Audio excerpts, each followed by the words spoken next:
요즘 한 여성 검사의 성희롱 사건이 뉴스의 헤드라인이 되어 있습니다. 8년 동안 가슴에 상처를 안고 살다가 용기를 내어 이번에 방송에 출연해서 8년 전 사건을 폭로하고 그래서 사회적 이슈가 되고 있죠. 8년 동안 그 상처를 안고 표현할 수 없었던 아픔을 겪었지만 용기를 낸 그분에게 정말 박수를 쳐주고 싶습니다. 그리고 진정으로 그 상처가 치유되는 계기가 되었으면 하는 그런 바람을 그 뉴스를 보면서 가져봤습니다. 우리는 가끔 그런 표현을 하죠. 나 상처받았어. 저만 상처받았어요. 이렇게 얘기하는데 반응이 없으면 제가 상처가 되는 거예요. 상처받았다는 이 표현을 자주 쓰죠. 조금 전에 말씀드린 그 여자 검사처럼 권위적인 곳에서 또 위계 질서가 엄한 것에서 그렇게 상처를 받고 오랫동안 힘들어하는 경우들도 많습니다. 뿐만 아니죠. 때로는 말 한마디 때문에 우리는 상처를 받습니다. 어떻게 보면 아무런 말도 아닌 것 같아요. 뭐 저것 때문에 상처받나? 그렇게 생각할 수 있는 말이지만 그 말에 특별히 안 좋은 기억이나 아픔이 있는 분들에게는 그 한마디, 우리가 무심코 던진 그 한마디가 비수가 될 수 있다는 사실입니다. 그래서 우리는 말 한마디를 하더라도 배려하는 말이 해야 되고요. 말을 조심해야 되는 이유가 바로 거기에 있는 겁니다. 우리는 연약하기 때문에 서로 위로가 필요한 존재들입니다. 우리 마음의 상처나 외로움은 잘못된 일이나 이상한 게 아니에요. 왜 저 사람은 저렇게 생각하지? 왜 저 말에 상처받지? 그걸 이상하게 생각해서는 안 된다는 겁니다. 오늘 본문에 이스라엘의 위대한 선지자로 불리던 하나님의 사람 엘리야가 이렇게 우리와 똑같은 연약한 모습으로 견뎌내는 모습을 보게 됩니다. 열왕기상 우리가 읽었던 본문 앞절의 4절에 보면요. 그렇게 이야기를 합니다. 자기 자신은 광야로 들어가 하루길쯤 가서 한 로뎀 나무 아래 앉아서 자기가 죽기를 원하여 이르되 여호와여 넉넉하오니 지금 내 생명을 거두시옵소서. 나는 내 조상들보다 낫지 못하니이다. 엘리야가 누굽니까? 어떤 사람이에요? 하나님의 사람이며 이스라엘이 영적으로 가장 타락했을 때 바알과 아세라 선지자들이 온 이스라엘 땅과 왕국을 다니면서 우상 숭배로 이스라엘을 막 잡아 흔들 때 하나님의 이름으로 그들과 대결을 하고 850명의 바알과 아세라 선지자들을 물리치고 하나님께로 이 이스라엘 백성들의 마음을 돌이킨 사람이 바로 그 엘리야였습니다. 대단한 사람이었습니다. 그런데 그가 놀랍게도 자신의 연약함을 고백할 뿐만 아니라 하나님 나 좀 죽여주세요 라고 하는 오늘 이 장면을 보면요. 850명과 대결해서 승리하고 하나님의 능력으로 달리는 병거보다 더 빠르게 달리며 승리를 선언하고 비가 올 것이다 라고 선포한 그 다음 날부터, 그렇게 펄펄 날았던 그 다음 날부터 이 엘리야는 말할 수 없는 상실감과 낙심에 빠지게 되었다라고 하는 것입니다. 가장 기적적이고 극적인 승리, 가장 영적인 부흥의 날이 하루가 지난 시점에서 그의 절망이 찾아왔다는 것은 어떻게 보면 충격일 수도 있죠.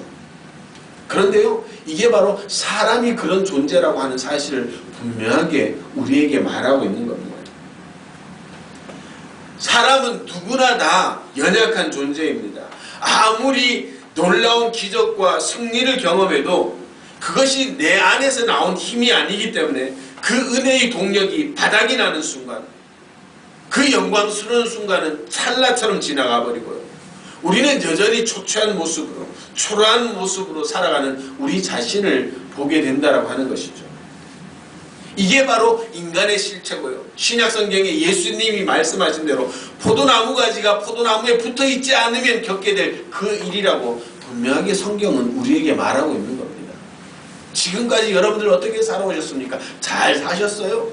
영광이 있었습니까? 승리가 있었습니까? 여러분들 삶에 극적인 기적과 같은 사건이 있었습니까? 그런데 지금 여러분들 어떻게 살아가고 있습니까? 2018년도를 시작하면서 여러분들 어떤 마음을 가지고 시작했어요? 하나님, 이번 한 해는 정말 잘 살게 도와주세요. 내가 한번 그렇게 잘 살아보겠습니다. 라고 마음먹고 이제 한 달이 지났습니다. 여러분들, 지금 여러분들의 모습이 어떻습니까? 여전히 지키고 살아가고 있습니까?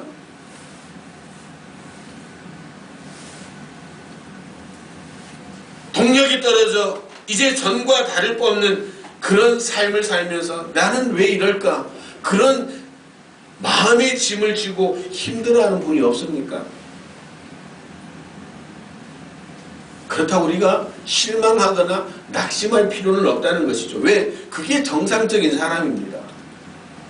내 힘으로 사는 것이 아니기 때문에, 내 힘으로 살아가는 것이 아니기 때문에 우리는 늘 최정상에 설 수 없는 존재라는 사실입니다. 오늘 성경에 나타난 인물 중에 정말 위대한 그 선지자 중에 하나, 그 엘리야도 우리와 똑같은 사람이었습니다. 그런데 우리는 뭐 통교예요? 아니잖아요.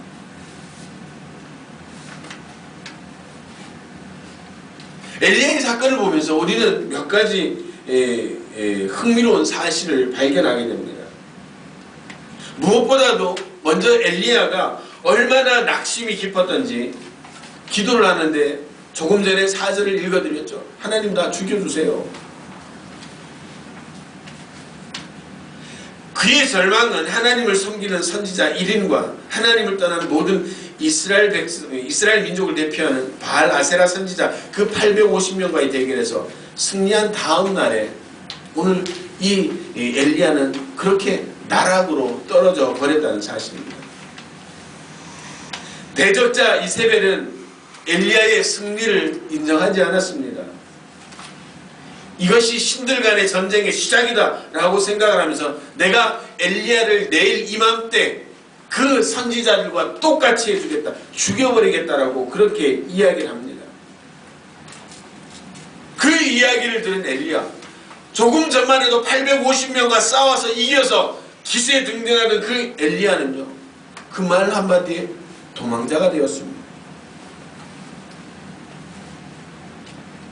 하나님의 놀라운 승리와 역사하심을 목격하고도 그 이세벨의 위협 앞에서 놀라 도망치는 그런 나약한 존재였다는 것이죠. 그 놀라운 승리의 주역이라고 믿었던 하나님의 사람 그 선지자 엘리야의 도망은 그가 얼마나 연약한 존재인가를 적나라하게 우리에게 보여주고 있습니다. 죽고 싶을 만큼 낙심했던 하나님의 사람 엘리야, 그를 위로하시는 하나님의 방법은 특별합니다. 5절 이하를 계속 읽어보면요, 하나님은 먼저 곤고한 심령이 된 엘리야의 배를 채우도록 명령하시고 떡과 물을 먹이시고 또 잠든 그 엘리야를 또 깨워서 또 떡과 물을 먹여주십니다. 그리고 하나님이 뭐라고 말씀하십니까? 내 갈 길을 다 가지 못할까봐 걱정이다. 하나님은 그 엘리야가요, 더 멀리 도망갈 줄을 알았던 겁니다. 그리고 도망갈 때 힘이 없어 쓰러질까 싶어 하나님은 그에게 물과 떡을 먹이셨습니다. 우리 생각엔 그렇죠. 야, 너 도대체 정신이 있냐 없냐? 너 지금 내가 그렇게 함께 해줬는데 그 80명과 850명과 싸워서 이기게 해줬는데 너 나 못 믿냐? 그래서 여기까지 도망왔냐? 제 생각엔 그럴 것 같은데 하나님은 그렇게 책망하지 않으셨다는 것이죠. 오히려 그래 너 도망갈 수 있을 만큼 도망가봐. 그러고 그에게 허기져서 쓰러지지 않도록 물과 떡을 먹여주셨다는 것이죠. 그리고 이 엘리야는 이 떡과 물을 의지해서 열심히 40일 동안 도망을 쳐 하나님의 산 호렙에 이르는 것을 보게 됩니다. 그런 엘리야가 호렙산에 이르러서 자신의 신세가 처량함을 고백할 때 하나님은 그에게 하나님의 위로하심이 임하게 되었습니다. 본문 11절 13절을 보면 강한 바람이 있었습니다. 강한 지진이 있었습니다. 엄청난 불이 일어났습니다. 그런데 하나님은 그 강한 바람과 지진 가운데 불 가운데 임하지 않았다라고 성경은 우리에게 증언을 하고 있습니다. 그 자연의 엄청난 사건 후에 세미한 소리, 우리가 한글로 세미한 소리라고 번역했는데 원어의 의미로 보면요, 신이 돌을 긁는 소리라는 그런 표현을 씁니다. 이 말은 뭡니까? 하나님께서 호렙산에서 처음 율법을 주실 때 말씀으로 임하셨던 그 모습이 떠오르는 장면이에요. 하나님이 직접 그 돌판에 하나님의 율법을 새겨서 모세에게 주셨던 그 장면을 생각하게 되는 겁니다. 그래서 그 세미한 소리, 그 마음판에 돌판에 하나님의 말씀 율법을 새기는 그 심정의 소리로 하나님이 엘리야를 부르신 겁니다. 내가 왜 여기 있느냐? 이것은 책망이 아니었습니다. 하나님은 엘리야가 도망갈 것을 아셨고 더 도망가게 하셨고 충분히 다 도망쳤다고 생각될 정도의 40일이 지난 이후에 그에게 나타나셨습니다. 자신을 죽여달라고 절망하는 엘리야에게 이렇게 말씀하셨습니다. 죽음을 간구하는 엘리야, 실패 가운데 도망쳤고 패배자이자 초라한 낙오자의 모습으로 주저앉아 울고 있던 엘리야, 그에게 하나님은 말씀하십니다. 뭐라고? 내 길을 돌이켜. 엘리야는 자신이 끝이라고 생각한 곳, 자신의 생명이 이제 끝나야 할 곳이라고 생각하고 절망했던 그 자리에서 하나님은 이제 너 다시 돌아가라고 그렇게 말씀하고 있습니다. 엘리야는 자기 자신이 끝났다고 생각을 했습니다. 열심히 살아왔고 그 열심히 살아온 결과가 이렇게 낙심과 절망이었으니까 하나님, 나 이제 죽어도 좋습니다. 내가 내 인생을 오늘 여기서 종집을 짓겠습니다 라고 했던, 그렇게 생각했지만 하나님은 그 자신의 인생의 종집을 찍으려고 했던 그곳에서 하나님이 그렇게 말씀하시는 겁니다. 이제 다시 시작이다. 그리고 그에게 새로운 사명을 주셨습니다. 이 일을 위해 먼저 자신이 도망쳤던 사명의 땅으로 돌이키라고 말씀하셨습니다. 이제 그는 새로운 삶으로 새로운 사명을 시작해야 될 기점에 서 있게 되었던 것이죠. 하나님을 불신하고 사람의 칼을 두려워해 도망쳤던 엘리야를 하나님은 결코 버리지 않았습니다. 그에게 힘 주시고 능력 주시고 그의 심령 가운데 불붙는 마음을 허락하셔서 그가 새로운 사명의 자리로 돌아갈 수 있도록 은혜를 베풀어 주셨다는 사실입니다. 그리고 그에게 특별한 위로를 더하고 계십니다. 내가 이스라엘 가운데 7,000명을 남겼다. 바알과 아세라에게 무릎 꿇지 않는 그 7,000명을 남겼다라고 그렇게 위로하고 있습니다. 엘리야는 자신 혼자인 줄 알았습니다. 믿는 사람이 자기 혼자인 줄 알았습니다. 그래서 절망했고 그래서 너무 고독해서 하나님 앞에 울었던 겁니다. 그런 그의 울음을 들으시고 하나님이 말씀하십니다. 아니다, 너와 함께할 그 7,000명을 내가 준비해 두었다. 이제 너는 일어나 돌이켜 너의 사명의 자리로 돌아가라. 그렇게 말씀하시는 겁니다. 우리는 때때로 눈앞에 보이는 끔찍한 절망적인 상황, 지금까지 내가 준비해왔던 모든 일이 실패하고 낙심하고 그래서 내 주위에 아무것도 또 아무도 남아있지 않는 그 외로움과 고독, 그것 때문에 하나님 나 죽여주세요. 하나님 나 그만 살고 싶어요. 그렇게 절망적인 날을 맞이할 수도 있을 겁니다. 아니, 오늘 이 시간에 그 마음을 가지고 있는 성도가 있을지도 모릅니다. 아니, 그렇게 깊은 고독과 외로움과 실패와 좌절이 아니더라도 내가 새해가 되면서 한번 열심히 살아봐야지 라고 마음을 먹었는데 여전히 달라진 것 없는 내 자신을 보고 실망하고 낙심한 성도들에게 하나님은 위로해 주시는 겁니다. 나 혼자인 것 같고 아무도 나를 위로해 줄 것 없는 그런 상황 같음에도 불구하고 하나님은 우리를 버려두지 않으시고 거꾸러지지 않도록 도와주시고 실망하고 실패하고 낙심한 그 자리에서 그렇게 위로하시는 겁니다. 너 돌이켜라. 너의 삶의 자리로 돌아가고 너의 삶의 현장 속으로 다시 돌아가라. 그리고 너의 믿음을 다시 재정비하라. 내가 너를 위하여 7,000명이나 준비해 두었다.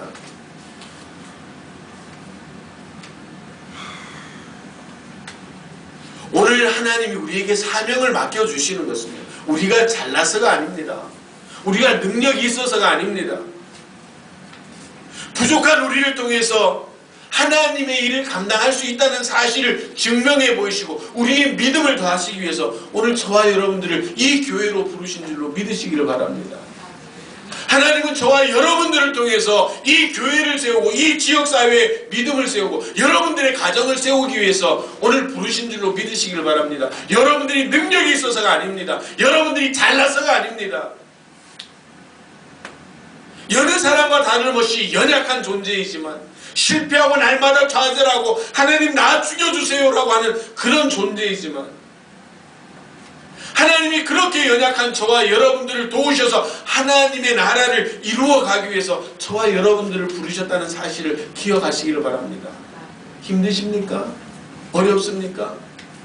여러분들의 삶의 결과물 때문에 여러분들 좌절하고 실망하고 있지 않습니까? 다 똑같습니다. 저도 여러분들도 다 나약하고 연약한 존재라는 사실입니다. 사랑하는 성도 여러분, 지금까지 잘 해오신 겁니다.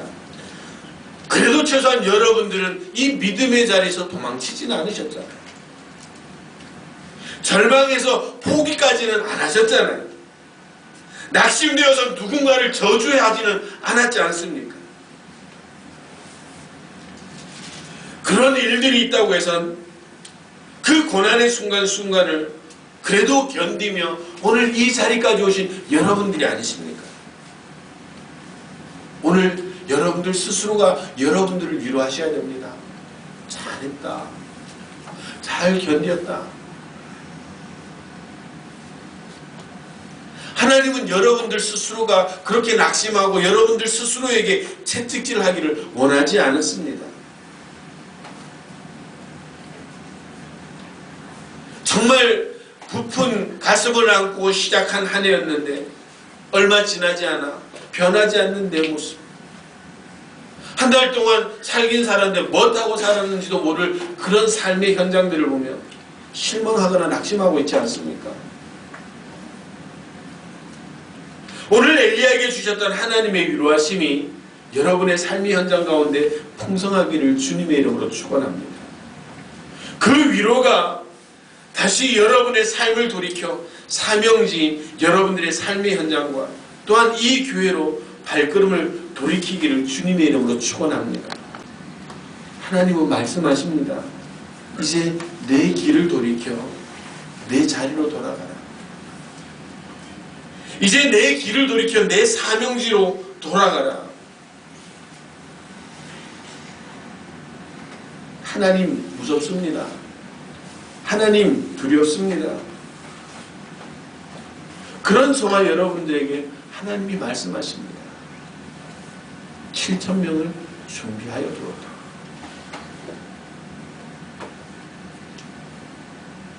이 말은 오늘 저와 여러분들에게 주님은 그렇게 말씀하십니다. 내가 너희와 함께 하겠다. 내가 너희와 함께하니 너희의 사명지로 너희의 삶의 현장으로 돌아가라.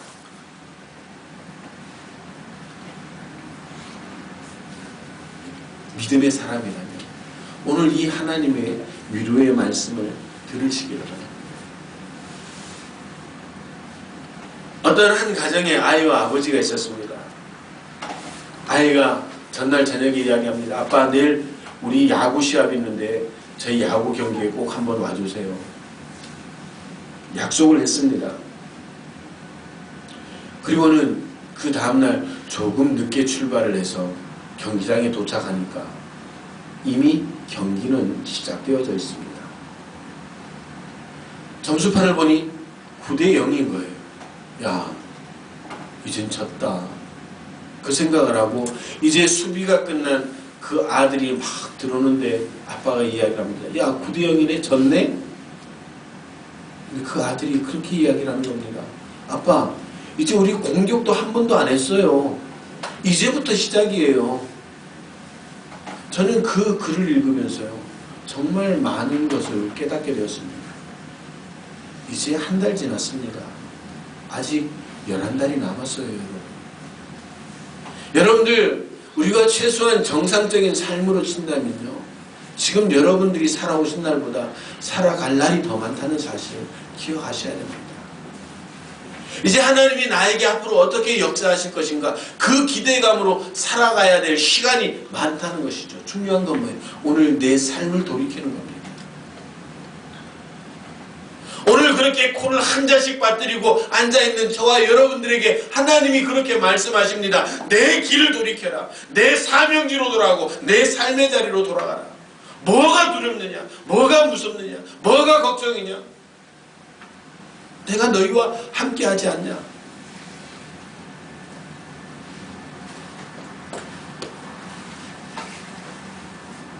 이제 우리는 이 위로를 받고 이 위로만 붙들고 살아가야 되는 줄로 믿으시길 바랍니다. 세상의 것들에 대하여 욕심이나 탐심을 가지지 말고 세상에 대하여서는 철저하게 죽어서 우리가 신앙을 붙잡을 때, 믿음을 붙잡을 때, 우리가 하나님 앞에 그렇게 살아갈 때 우리는 복된 삶을 살 수 있다는 사실을 기억하시기 바랍니다. 이런 마음으로 살지 않으면 우리는 너무너무 힘든 삶을 살 수밖에 없습니다. 내가 살려고 하니까, 내가 어떻게 한번 살아보려고 힘쓰니까, 내 힘으로 신앙생활을 하려니까 너무 힘든 겁니다.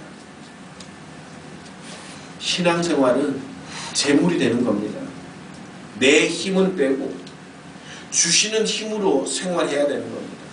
은혜를 먼저 간구하고 그 주시는 은혜를 동력으로 삼아서 달려야 하는 겁니다.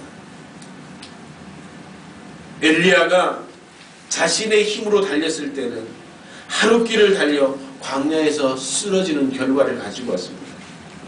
그러나 하나님께서 공급하셨던 그 떡과 물이라는 은혜를 경험하고 나서 40주야를 달렸다라고 성경은 그렇게 표현을 하고 있습니다. 이것이 신앙생활의 비결입니다. 이것이 우리에게 필요한 신앙의 자세입니다. 무엇보다도 하나님의 은혜를 구하시기를 바랍니다. 하나님의 은혜를 간구하고 그 은혜에 기반하여 봉사하고 희생하고 섬기며 위로할 수 있기를 구하시기를 바랍니다. 내가 먼저 은혜 받지 않고 나눠주면 결국 나는 소진될 수밖에 없습니다. 신앙생활은 철저하게 하나님의 은혜에 기반이 되어야 됩니다. 그래야 내가 거덜나고 소모되고 절망되고 낙심되지 않는 그런 건강한 삶을 살 수가 있는 겁니다. 사랑하는 성도 여러분, 오늘 힘써 달려온, 여기까지 달려온 여러분들을 하나님께서 위로하여 주시는 줄로 믿으시길 바랍니다. 지금 보이지 않아도, 그 결과물이 마음에 들지 않아도, 오히려 주위의 사람들에게 믿음 때문에 비난받아 상처가 되어 그 자리에서 도망하고 싶은 마음이 있어도 하나님의 은혜를 구하시는 저와 여러분들이 되시기를 주님의 이름으로 축원합니다. 내 힘이 아닌 하나님께서 주신 동력으로 이제 돌이켜 우리의 삶의 자리로 돌아가 다시 한번 도전하시는 저와 여러분들이 되시기를 주님의 이름으로 축원합니다. 하나님께서 주신 그 사명을 향하여 다시 한번 삶을 일으키시고 신앙을 일으키셔서 변화되어지는, 그리고 우리에게 복된 은혜가 임하게 되는 그런 귀한 역사가 있게 되기를 주님의 이름으로 축원합니다.